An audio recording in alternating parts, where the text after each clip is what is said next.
सह्याद्रीच्या कुशीत मुरबाडजवळ पळू गावात वसलेली ही आहे वनराई. 20 वर्ष पर्यटन क्षेत्रात काम केल्यानंतर आलाप कोरडे यांनी 2020 मध्ये वनराई सुरू केली. कधी काळी गुंतवणूक म्हणून पळू गावात त्यांनी जागा घेऊन घर बांधलं होतं. सुरुवातीला हाऊस म्हणून येणं जाणं सुरू झालं, पण नंतर तेही कमी झालं. असंच काहीसं त्यांना लागून असलेल्या इतर 11 घरांबाबतही होतं. रिकामी धुळखात पडलेली घरं. कोविड काळात आलाप पुन्हा गावात आले. निसर्गात वेळ घालवताना होमस्टेची कल्पना सुचली.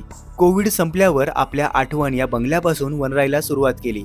पर्यटकांनी इतर घरांबद्दलही विचारायला सुरुवात केली. तेव्हा त्यांनी इतर घरमालकांशी संपर्क साधला आणि त्या घरांच्या देखभालीची जबाबदारी घेऊन ती होमस्टे म्हणून उघडी केली. आज ही वनराई अनेकांसाठी त्यांच्या धकाधकीच्या जीवनातून सुटका मिळवण्याचं दुसरं वीकेंड होम बनली आहे. वनराईतील प्रत्येक घर कोकणातील लाल चिऱ्याच्या दगडात बांधलं असून अंगणातील तुळशी वृंदावन आणि झोपाळा अगदी कोकणातील घरांसारखा आहे. इथे सीझन प्रमाणे स्थानिक पद्धतीचं चुलीवरचं जेवण मिळतं आणि विशेष म्हणजे आलेल्या पर्यटकांना प्रत्यक्ष रानात नेऊन रानभाज्यांची ओळख करून दिली जाते. त्याच रानभाज्या जेवणात सुद्धा वापरल्या जातात.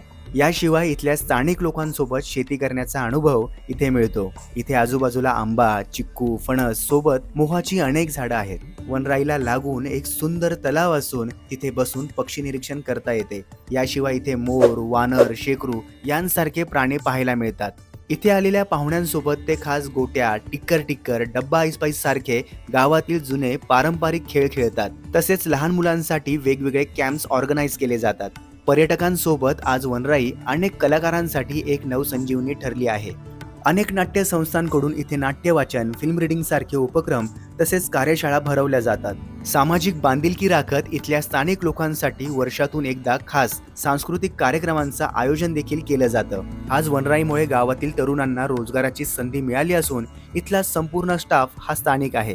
विशेष म्हणजे पळूगावचे सरपंच स्वतः या सगळ्या जागेच्या व्यवस्थापनाची जबाबदारी सांभाळतात. इथल्या सह्याद्रीच्या डोंगर कपारीतून होणाऱ्या सूर्योदयापासून ते इथून बाहेर पडताना पोस्टकार्ड थीमच्या डायरीत लिहिल्या जाणाऱ्या अभिप्रायापर्यंतचा प्रत्येक अनुभव जगण्याला नवीन अनुभूती देणारा ठरतो. तुम्हालाही हा अनुभव घ्यायचा असेल तर त्यांना या क्रमांकावर संपर्क करा.